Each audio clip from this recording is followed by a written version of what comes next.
Diamond-studded heel struck Amara's ribs before she could blink. She crashed into the Louis Vuitton display, Christmas ornaments shattering around her like broken promises, her dress tearing, blood blooming on her arm. Marcus, her ex-fiancé, the man who'd stolen everything and left her to starve 3 years ago, stood over her with contempt, twisting his handsome face.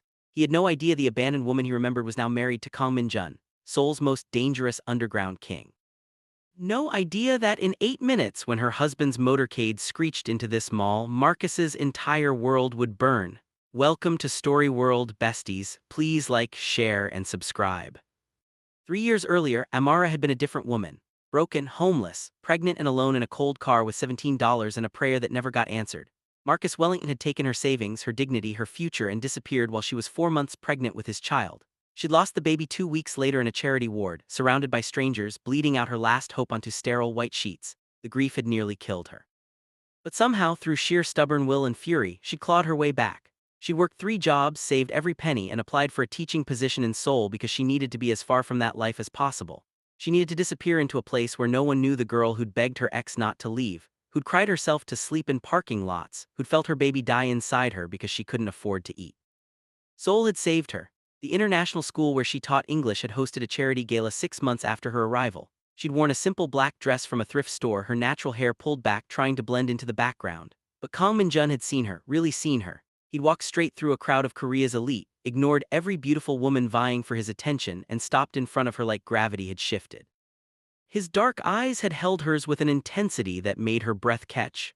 When the auction started, he'd bid $50,000 for one dinner with her. The entire room had gone silent. She'd thought he was insane. Turned out he was just obsessed. Their first date had lasted 12 hours. He'd taken her to a private rooftop restaurant overlooking the Han River, asked her about her life, her dreams, her fears. She'd been guarded at first, certain this powerful, devastatingly handsome man would lose interest the moment he realized she was damaged goods. But Min-jun had listened like every word mattered. He'd asked follow-up questions, remembered details. When she'd mentioned loving jazz music, he'd hired a live band on the spot. When she'd shivered in the night air, he'd wrapped his suit jacket around her shoulders and never asked for it back. By the end of that night, she'd known something had shifted irreversibly in her chest, something that felt like danger and safety all at once. He'd courted her with the single-minded focus of a man conducting a military campaign. Flowers appeared at her apartment every morning. Her favorite coffee waited on her desk at school. He showed up at the end of her workday in his sleek black car, offering rides that turned into dinners that turned into long walks through Seoul's glittering streets. He never pushed, never demanded, just made himself indispensable, one careful gesture at a time. She tried to resist. Tried to remind herself that men like him didn't stay, that love was just another word for eventual abandonment. But Min-jun had been patient, persistent. He'd waited through her panic attacks, held her through nightmares she wouldn't explain, and never once made her feel like her trauma was too much. The first time he'd kissed her, 3 months into their relationship, she'd pulled away trembling. He'd cupped her face so gently it made her want to cry. "We move at your pace," he'd whispered. "Always." That's when she'd known she was falling. Not because he was powerful or wealthy or devastatingly attractive, though he was all those things, but because he made her feel safe in a world that had taught her safety was an illusion. He'd proposed 4 months later, and she'd said yes even though part of her still waited for him to realize she wasn't worth the trouble. Now standing in that mall with blood trickling down her arm and Marcus's sneer burning into her memory, Amara felt the past and present collide with brutal force. She'd thought she was healed, thought the scars had faded enough that seeing Marcus wouldn't matter. But the moment their eyes met, 3 years of carefully constructed peace had shattered. The security guards were shouting. Marcus's girlfriend was screaming about lawsuits. Jae-woo, one of Min-jun's bodyguards, had Marcus pinned to the marble floor within seconds.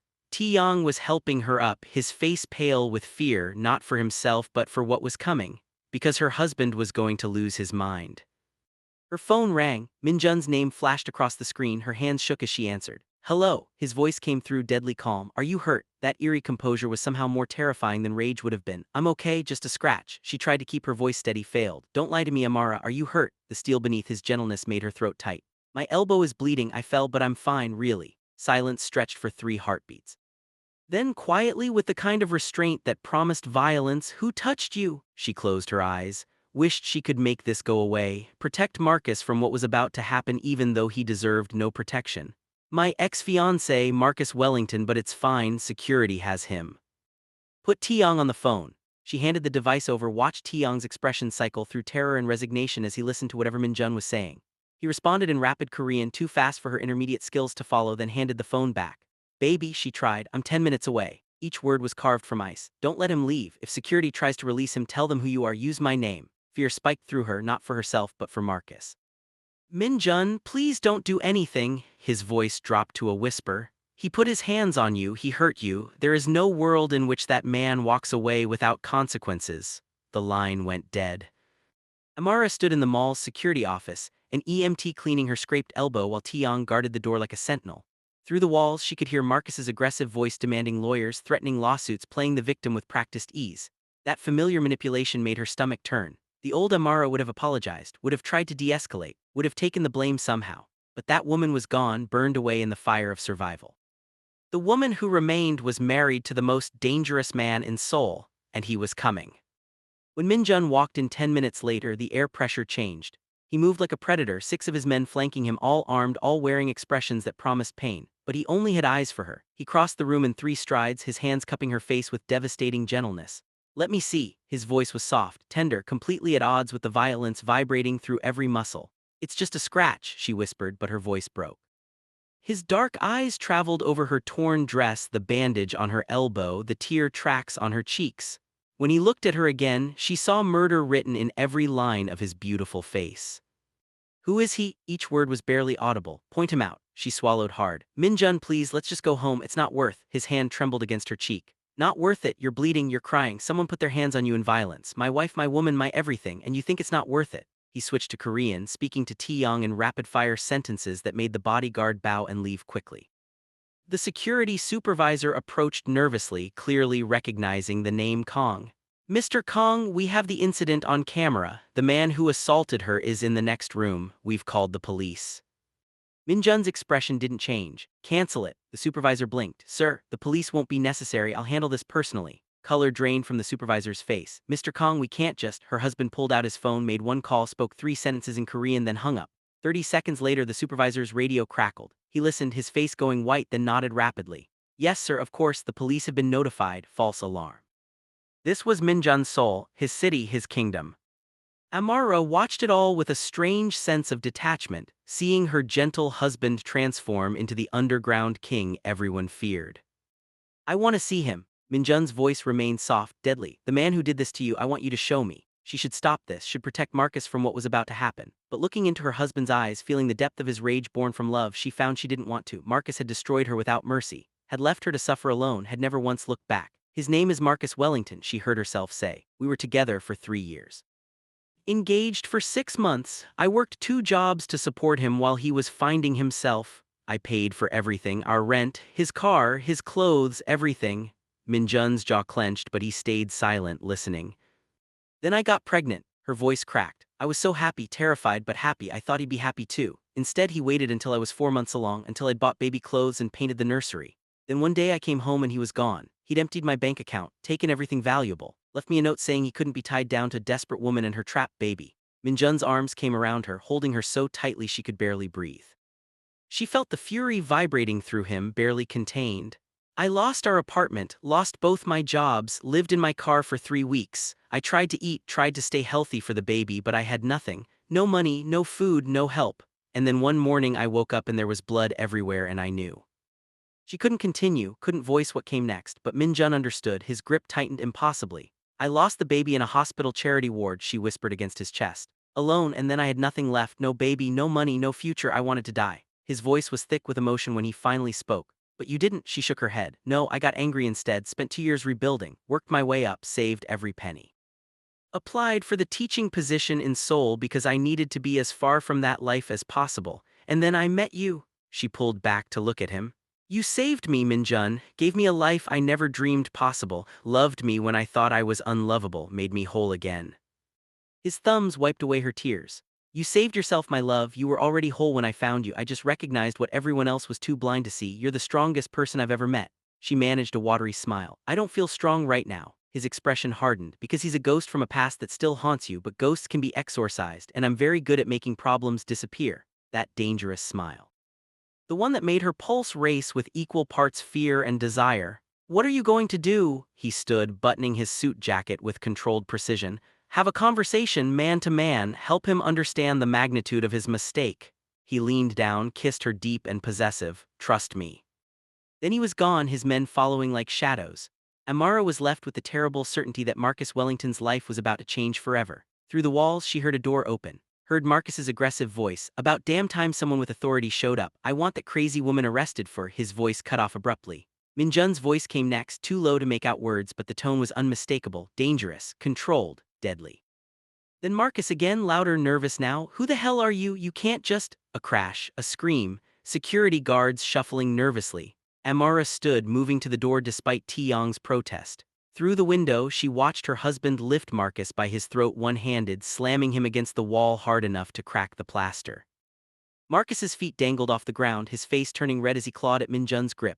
My name is Kong Min-jun, her husband said, loud enough for everyone to hear. The woman you put your hands on is my wife. Do you understand what that means? He dropped Marcus, who collapsed, gasping. That means you just signed your own death warrant. Marcus scrambled backward, terror replacing his earlier arrogance. I didn't know, I swear I didn't know she was married. Min-jun's laugh was cold. Married. You think I'm angry because of a legal document? No, I'm angry because you destroyed the woman I love years before I found her, because you left her pregnant and homeless, because you stole from her, abandoned her, caused her to lose a child she desperately wanted. Marcus's face went white. She told you that? She's lying. Min-jun's boot connected with his ribs. The sound of bone cracking echoed through the room. Marcus's girlfriend screamed. Security guards looked away. Nobody was going to stop this. Nobody could. Let me explain something to you. Min-jun crouched beside Marcus's writhing form. I own this city in ways you can't comprehend. I control businesses, politicians, police. I have men who would kill for me without question. And that woman in the other room, she's the only thing in this world I value more than my own life. He grabbed Marcus's hair, forcing his head up. So when you pushed her, when you made her bleed, when you made her cry, you set in motion events you cannot stop. Do you understand? Please, Marcus whimpered. I'm sorry, I'll apologize. Min-jun released him with disgust. Your apology means nothing, your remorse is worthless. He stood, straightening his suit jacket. Pull up his information. One of his men produced a tablet, fingers flying over the screen. Marcus Wellington, age 32, works at Wellington investment firm, his father's company. Current salary $275,000. Trust fund worth approximately $1.2 million. Engaged to Jessica Chong, daughter of Chong Technologies CEO, Min-jun smiled. Interesting, does daddy know his son is a con artist who preys on vulnerable women? Marcus's eyes widened in terror. No, please don't. That dangerous smile widened. Does your fiancée know about Amara, about the baby you abandoned? Please, Marcus was sobbing now. By morning everyone will know. Min-jun pulled out his phone. Your father will receive documentation of every cent you stole from Amara. Your fiancée will receive a detailed timeline of your relationship, including medical records from her miscarriage. And everyone in your social circle will receive testimonies from 3 other women you've conned. Yes, I had you investigated in the last 20 minutes. Modern technology is remarkable. Marcus's face crumbled. You can't do this, you'll ruin my life. Min-jun's voice dropped to a deadly whisper. Your life, you ruined hers. She lost a child, lived in her car, starved, suffered, while you spent her money on whatever meaningless pleasures you desired. So yes, Marcus, I'm going to ruin your life. I'm going to take everything from you, your job, your family, your fiancé, your reputation, your money, all of it. He leaned down one more time. And every time you lose something, every time you feel desperate and hopeless and worthless, I want you to remember the woman you kicked in a mall today. I want you to remember that your destruction came because you were foolish enough to hurt someone I love. Min-jun straightened, addressing his men in Korean. They nodded, moving efficiently. Wait. Marcus struggled to his feet, clutching his ribs. What are you doing? You can't just... Min-jun's smile was pure ice. I can do anything I want. Welcome to my world. Enjoy your stay. It's going to last the rest of your life. He walked out without looking back, leaving Marcus's pleas echoing behind him. When Min-jun re-entered the room where Amara waited, his expression immediately softened. The monster disappeared, replaced by the man who loved her. Are you ready to go home? He asked gently. She should feel guilty, should protest, should tell him what he'd done was too much. But looking at him, remembering everything Marcus had taken from her, everything he destroyed, she felt only relief. Yeah, she whispered, take me home. He gathered her carefully as if she were made of glass and carried her out of the mall. Behind them, Marcus's world was already beginning to crumble, and Amara let herself feel something she hadn't allowed in 3 years, vindication. The drive home was silent. Min-jun held her hand the entire time, his thumb tracing circles on her palm, his jaw still tight with residual anger. Seoul passed by through tinted windows, Christmas lights blurring into streams of color. I canceled our dinner reservation, he said quietly. She looked at him. That's okay. His eyes remained on the road. I'll make you something at home, or we can order in, whatever you want. His voice was gentle, careful, as if she might break. I just want to be with you. His hand tightened on hers. You have me, always. When they arrived at the penthouse, Min-jun dismissed the staff, sent his guards to their posts, and led her to their bedroom. He unzipped her torn dress carefully, his fingers gentle on her skin. Shower with me, he asked softly. She nodded. Under the hot water, he washed her hair, his hands massaging her scalp with slow, soothing circles. He cleaned her wounded elbow with careful attention, pressed kisses to her shoulders, her neck, her temple. No urgency, no demand, just tenderness. I'm sorry, she whispered. He turned her to face him, water streaming between them. For what? His dark eyes searched hers. For never telling you the full story, for letting him affect me so much. For, he pressed a finger to her lips. Stop, you have nothing to apologize for. Trauma doesn't have an expiration date. Pain doesn't disappear just because we want it to. You survived something devastating and you're allowed to still carry scars. Tears mixed with shower water. I thought I was over it. His hands cupped her face. Healing isn't linear, my love. It's messy and complicated, and sometimes we take steps backward, but you're not alone anymore. You don't have to carry this by yourself. He kissed her forehead, her cheeks, her lips. I've got you, I'll always have you. They stood there for a long time, just holding each other under the water until her trembling stopped and her breathing evened out. Later, wrapped in plush robes, they sat on their bedroom balcony overlooking Seoul. Min-jun had ordered her favorite food, Korean fried chicken and tteokbokki from a place in Itaewon, and opened a bottle of expensive wine. Eat, he encouraged, putting choice pieces on her plate. You need your strength. She managed a few bites, more to please him than from actual hunger. What happens now, she asked. With Marcus, Min-jun's expression hardened. By tomorrow morning his fiancée will have broken off their engagement. By noon his father will have removed him from the company. By evening his trust fund will be frozen pending investigation into fraudulent activities. Within a week he'll be unemployable anywhere in his industry. Within a month he'll be broke. He paused. And the money he stole from you, already seized from his accounts, you'll have it back with interest by Friday. She set down her chopsticks. You did all that in 3 hours? He shrugged as if he'd done nothing more significant than order takeout.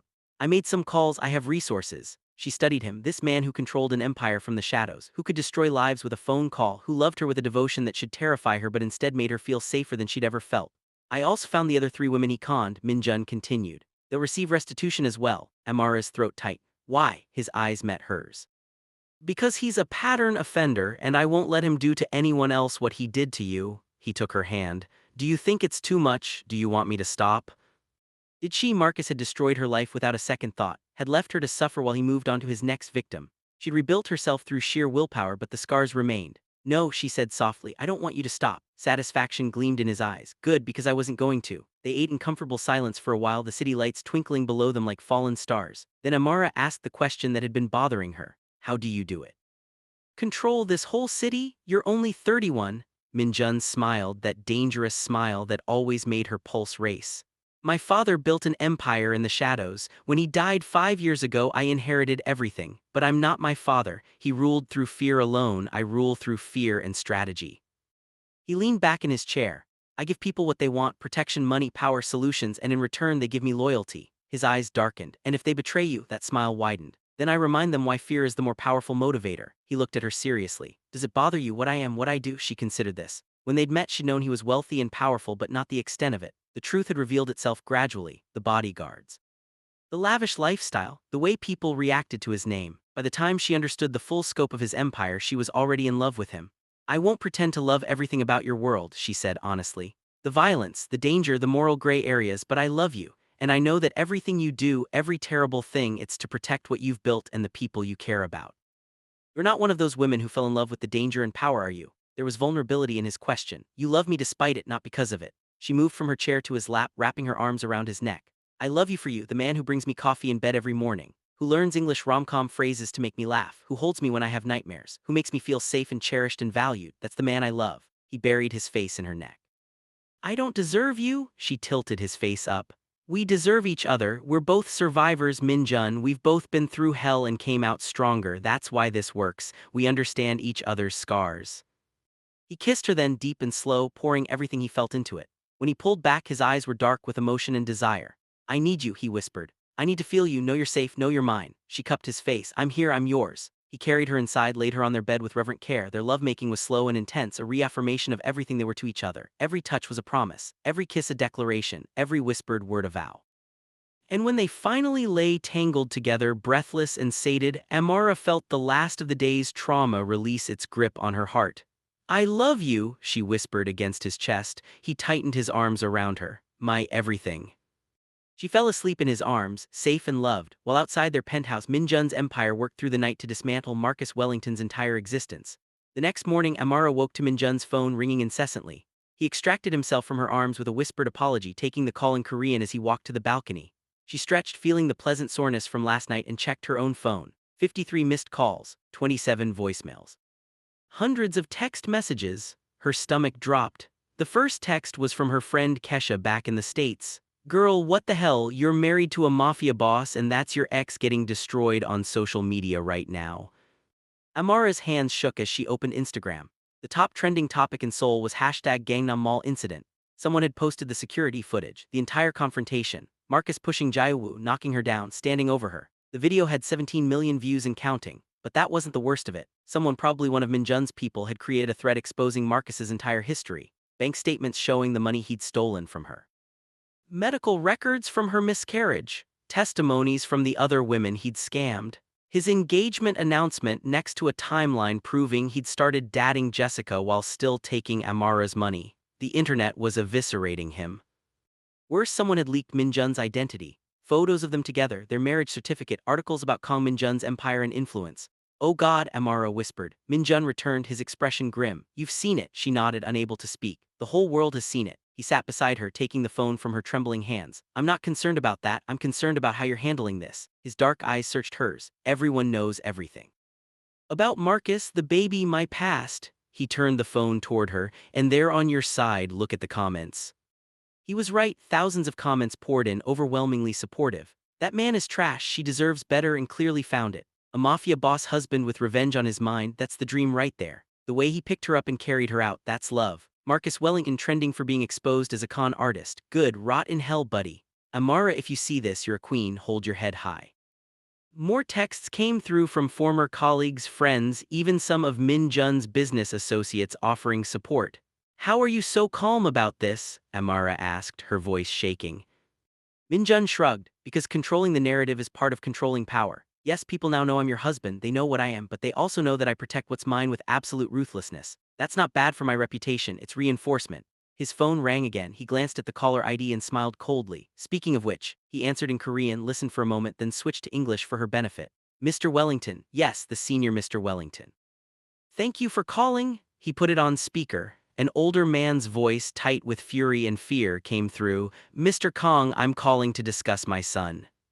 There's nothing to discuss. Your son assaulted my wife. Actions have consequences. Marcus's father cleared his throat. He made a mistake, a regrettable mistake certainly, but ruining his entire life. Min-jun's voice turned to ice. He ruined her life first. I'm simply returning the favor. A pause. What do you want? Money, a business deal? Name your price to make this go away. Min-jun's eyes met Amara. You think I can be bought? The older man's tone turned condescending.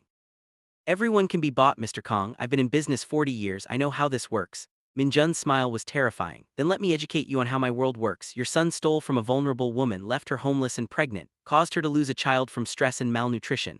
Then yesterday he physically assaulted her in public. These are not mistakes, Mr. Wellington. These are patterns of behavior that reveal his character. She probably, Min-jun interrupted, his tone deadly. Choose your next words very carefully, because if you disparage my wife in any way, I will extend my retribution to include you personally. Silence on the other end. Here's what's going to happen, Min-jun continued, his voice calm and absolute. Your son will issue a public apology to my wife and the other women he's conned. He will enter therapy to address his abusive tendencies. He will pay full restitution to all his victims.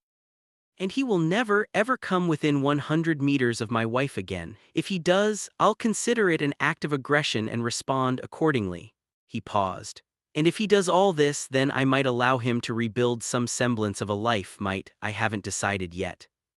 This is extortion, the older man's voice shook. No, this is justice. If you want to involve the legal system, please do. I have excellent lawyers and more than enough evidence to have your son imprisoned for fraud, theft, and assault. The choice is yours. Another long silence, then defeated, he'll comply. Min-jun's smile was cold satisfaction. Smart decision. He ended the call without saying goodbye. Amara stared at him. You're enjoying this. He pulled her close. Is that wrong? She considered, then found herself smiling. Probably, but I think I'm enjoying it too. He laughed, the sound genuine and warm. That's my girl. Over the next few days, Amara watched Marcus's world crumble in real time through social media. Jessica Chang broke off their engagement with a scathing Instagram post that went viral. Wellington investment firm released a statement distancing themselves from Marcus and announcing his immediate termination. 3 major news outlets ran exposés on his pattern of financial and emotional abuse. The public apology came on the 4th day. Marcus, looking haggard and broken, stood in front of cameras and read from a prepared statement. I want to apologize to Amara Kong, formerly Amara Thompson, for the pain and suffering I caused her. I was selfish, cruel, and abusive. I stole from her, abandoned her when she needed me most, and physically assaulted her. There is no excuse for my behavior. He paused, his voice cracking. I'm sorry to the other women I've hurt. I'm entering therapy to address my issues and will spend the rest of my life trying to make amends. He looked directly into the camera, and Amara Kong Min-jun had scripted this part specifically. To Mr. Kong, I apologize for hurting your wife. I understand now the magnitude of my actions and accept full responsibility for the consequences. The video ended. Amara turned off her phone and looked at Min-jun, who was working on his laptop beside her on the couch. It's done, she asked quietly. He closed the laptop. It's done. His eyes searched hers. How do you feel? She considered this, pressing a hand to her chest where something had loosened. Lighter, like I've been carrying this weight for 3 years and finally put it down. He pulled her into his arms. Good, you never have to carry anything alone again. Whatever burdens you have are ours now. We shoulder them together. She shook her head. That's not fair to you. His hand cupped her face. Love isn't about fairness, it's about choice. I choose you, Amara. Every day, every moment, I choose you. She kissed him, pouring 3 years of pain and healing and gratitude into it. I choose you too. That night, Min-jun took her to a private restaurant he owned in Gangnam. The entire place had been reserved just for them, candlelit and decorated with her favorite flowers, white roses and purple orchids. What's all this? She asked as he pulled out her chair. A celebration. He sat across from her, taking her hand. Of what? His thumb traced circles on her palm. You, your strength, your resilience, your freedom from the past. He brought her hand to his lips. I know the last few days have been overwhelming. I wanted to give you something beautiful to remember instead. Dinner was exquisite, a fusion of Korean and Seoul food that somehow worked perfectly. They ate and talked and laughed, and Amara felt more herself than she had in days.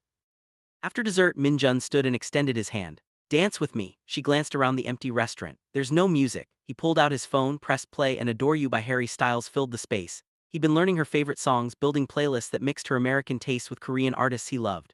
They swayed together in the candlelight, his arms around her waist, her head on his chest, their bodies moving in perfect sync. Thank you, she whispered. For what? His voice rumbled against her ear. For loving me, for protecting me, for giving me a life I never imagined possible. He tilted her face up, his dark eyes intense. Thank you for trusting me with your heart. Thank you for seeing past what I am to who I am. Thank you for choosing me. He kissed her there in the candlelight, deep and sweet, and Amara felt the last piece of her broken heart heal. Marcus had shattered her, but Min-jun had gathered every piece and put her back together with gold, making her more beautiful for having been broken. The music swelled and they danced until midnight, wrapped in each other and the promise of tomorrow. 2 weeks later, on Christmas Eve, Amara received a notification from her bank. $127,000 had been deposited into her account. Every cent Marcus had stolen, plus interest, plus compensation for pain and suffering. She stared at the number, remembering the girl who'd had $17 and a prayer, who'd rebuilt herself from nothing. That girl felt like a lifetime ago. What will you do with it? Min-jun asked, reading over her shoulder. An idea had been forming for days. I want to start a foundation for women who have been financially abused by partners, help them get back on their feet, provide resources, housing, job training, therapy, everything I wish I'd had. Min-jun's smile was brilliant. I think that's perfect. His eyes shone with pride. I'll match whatever you put in and help you set it up. She turned to face him. Min-jun, you don't have to. He pressed a finger to her lips. I want to. We'll call it the Second Chances Foundation because everyone deserves a chance to rebuild. Tears filled her eyes. You're amazing. He pulled her close. I learned from the best. He kissed her forehead. Come on, we have a Christmas party to get to. That evening, Min-jun's penthouse filled with people. His business associates, her friends from the international school where she taught, even some of his crew members with their families. It was a strange mix of worlds, but somehow it worked. Kesha had flown in from the States and spent the entire evening gawking at everything. Girl, she whispered to Amara in the kitchen, your husband is fine and rich and obsessed with you and he destroyed your ex. You're living the fanfiction life. Amara laughed. It's pretty surreal, isn't it? Kesha shook her head in amazement. Surreal? 3 years ago you were sleeping in your car, now you're married to the king of Seoul, living in a penthouse that probably costs more than a small country. How did this even happen? I came to Korea to teach English. We met at a charity gala the school hosted. He bid an obscene amount of money for a date with me at the auction and the rest is history. Kesha's jaw dropped. He bid on you. How much? Amara smiled. $50,000 for one dinner. Her friend fanned herself. I'm sorry, what? Min-jun appeared behind Amara, wrapping his arms around her waist. Best investment I ever made, Kesha laughed, and he's charming, girl, if you ever get tired of him. Min-jun's smile was dangerous. She won't, he kissed Amara's neck possessively and heat flooded her cheeks. The party continued late into the night. At midnight, Min-jun called for everyone's attention. Thank you all for coming, he said in English, then repeated in Korean. This year has been transformative for me. I found love, got married, and learned what it truly means to have something worth protecting beyond power and money. He looked at Amara, his eyes soft with devotion. My wife has taught me that strength isn't just about control or fear, it's about vulnerability, forgiveness, resilience. She survived things that would have broken most people and came out stronger. She's my inspiration and my anchor. He raised his glass. To Amara, to love, to second chances, and to the family we're building together, Merry Christmas. Everyone cheered, glasses clinking. Amara was crying again, but these were happy tears. Later, after everyone left and they were alone in their bedroom, Min-jun gave her his gift, a small velvet box. Inside was a necklace, a delicate gold chain with a pendant shaped like a phoenix rising from flames. You rose from the ashes of your old life, he said softly, fastening it around her neck. You're my phoenix, beautiful, powerful, reborn. She touched the pendant, overwhelmed. I love it, her voice broke. I love you, he kissed her temple. I love you more. He produced another box, larger this time, and I have one more thing. She opened it to find legal documents. What is this? Her hands trembled as she read. The deed to a building in Itaewon for your foundation. It's already been renovated and furnished. You can start helping women as soon as you're ready. Amara couldn't speak, couldn't breathe. Min-jun, this is too much, he cupped her face. It's not enough, it will never be enough to show you how much you mean to me. His eyes were intense, sincere. You wanted to help women who have been where you were, now you can. Turn your pain into purpose, my love. Change lives the way you changed mine. She kissed him through tears, thanking him wordlessly for seeing her, understanding her, empowering her. They made love slowly that night, savoring each other, celebrating how far they'd come and the future stretching ahead. As Amara lay in Min-jun's arms afterward, watching snow fall on Seoul through their bedroom windows, she thought about the journey that brought her here. The pain of betrayal, the darkness of loss, the slow climb back to herself, the unexpected love that changed everything. Marcus had tried to break her, had taken everything and left her with nothing, but she'd survived, she'd rebuilt, she'd risen. And now she was here, in the arms of a man who would burn the world down to keep her safe, starting a foundation to help other women rise from their ashes. What are you thinking about? Min-jun murmured, half asleep. How grateful I am for all of it, even the bad parts, because they led me to you. He tightened his arms around her. I'm the grateful one. You gave me something I never thought I'd have, a home, not a house or a penthouse, but a real home, a place I want to return to every night, a person who makes me want to be better. She pressed a kiss to his chest. You are better, you're the best man I know. He laughed softly. I'm a criminal, my love. She smiled against his skin. You're my criminal, and you have a good heart even if you hide it under layers of intimidation and designer suits. Only for you, he whispered. Everyone else gets the intimidation. She lifted her head to look at him. I can live with that. They drifted to sleep as Christmas morning dawned, two survivors who'd found each other against all odds, building a life from the ruins of their pasts. 3 months later, the Second Chances Foundation opened its doors. The building in Itaewon was beautiful, modern, and welcoming, with housing for 20 women, job training facilities, therapy offices, and a childcare center. Amara stood at the ribbon-cutting ceremony, Min-jun beside her, cameras flashing as reporters documented this moment. This foundation exists because I lived this experience, she said into the microphone, her voice steady and strong. I know what it's like to have nothing, to be abandoned by someone you trusted, to lose everything and wonder if you'll ever be whole again. She paused, emotion threatening to overwhelm her. But I also know that with support, resources, and belief in yourself, you can rise, you can rebuild, you can thrive. She looked at Min-jun, her anchor, her love. I had to do it alone. But the women who come through these doors won't have to, will be here for every step of their journey. The first resident moved in that afternoon. A woman named Mina who'd been left homeless with 2 kids after her husband emptied their accounts and disappeared. Amara helped her unpack, sharing her own story, offering hope that felt tangible and real. You really came back from all that? Mina asked, tears streaming down her face. Amara squeezed her hand. I did, and you will too, I promise. That night, Amara returned to the penthouse exhausted but fulfilled. Min-jun had dinner waiting. He'd been taking Korean cooking classes to surprise her and was actually getting good. How was the first day? He asked, setting bulgogi and banchan on the table. Perfect, overwhelming, but perfect. She sat, accepting the food gratefully. We already have 10 applications for next month. Min-jun's eyes gleamed with pride. We'll expand, buy another building, whatever you need. She reached across the table for his hand. You've already given so much. He brought her hand to his lips. And I'll give more. This is important, Amara. You're changing lives. That matters more than any business deal I could make. They ate and talked about the foundation's future, about the women they'd help, about the life they were building together, brick by brick, moment by moment.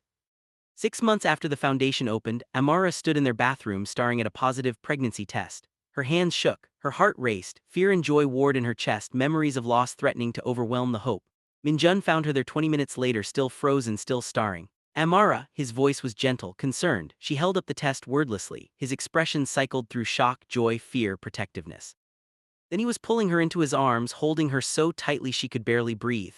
"We're pregnant," he whispered against her hair. "We're having a baby." She nodded, tears streaming. "I'm scared." He pulled back to look at her, his eyes fierce. "I know, but you're not alone this time. I'm here. I'll be here for everything, every appointment, every moment. I'll protect you both with my life."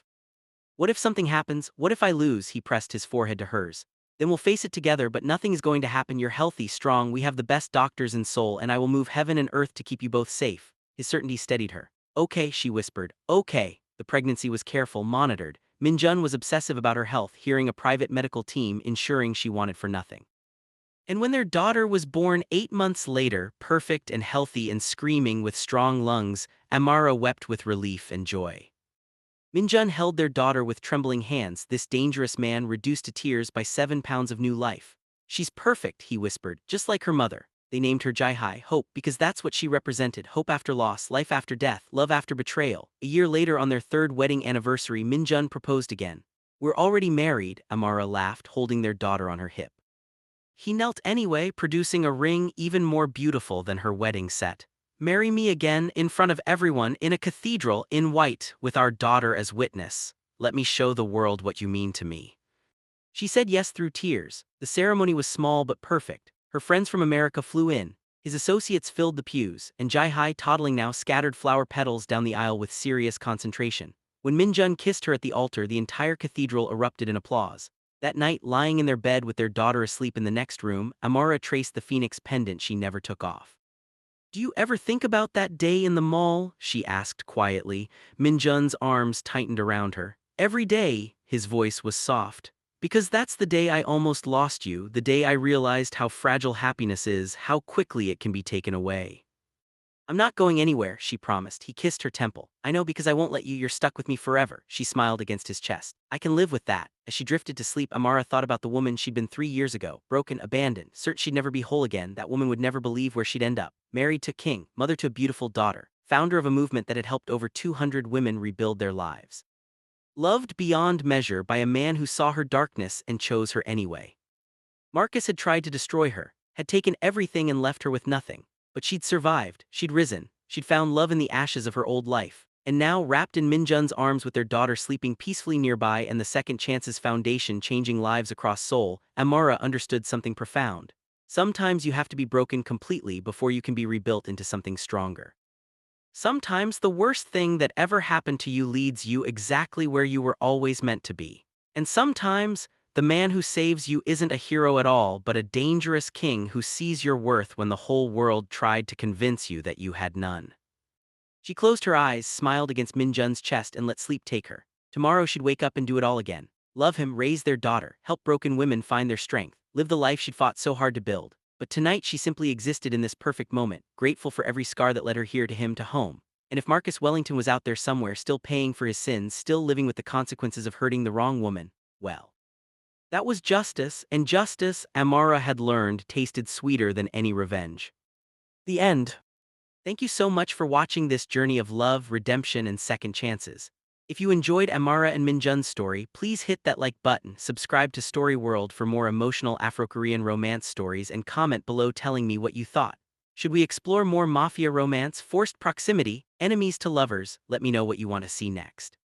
Until then, remember that your past doesn't define your future, and sometimes the love you deserve finds you exactly when you need it most. See you in the next story, besties.